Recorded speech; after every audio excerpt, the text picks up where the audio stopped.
এই গরমে স্কিনকে র্যাশমুক্ত, ব্রণমুক্ত, দাগহীন, চকচকে ফর্সা রাখাটা কিন্তু একটা চ্যালেঞ্জিং ব্যাপার।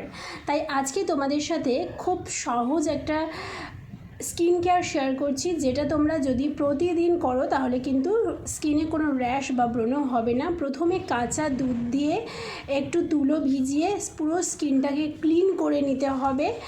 রাব করে করে 1 মিনিট ধরে রাব করবে, দিয়ে সেটাকে মুছে নিয়ে ভেজা টাওয়াল দিয়ে তারপরে বরফ পুরো ফেসে অ্যাপ্লাই করবে 1 মিনিট। এরকম হালকা করে করে রাব করবে। দুধটা কিন্তু স্কিনকে ক্লিন করবে, আর দুধ হচ্ছে স্কিনকে ব্রাইট করতে, ফর্সা করতে হেল্প করে, আর বরফ হচ্ছে স্কিনকে টাইটনিং করতে হেল্প করে। তারপরে লাস্টে আমি কি দিলাম জানো? একটু টক দইয়ের মধ্যে একটু অ্যালোভেরা জেল মিশিয়ে ফেস প্যাক অ্যাপ্লাই করে একটু ম্যাসাজ করে নিচ্ছি, এরপরে ধুয়ে নেব।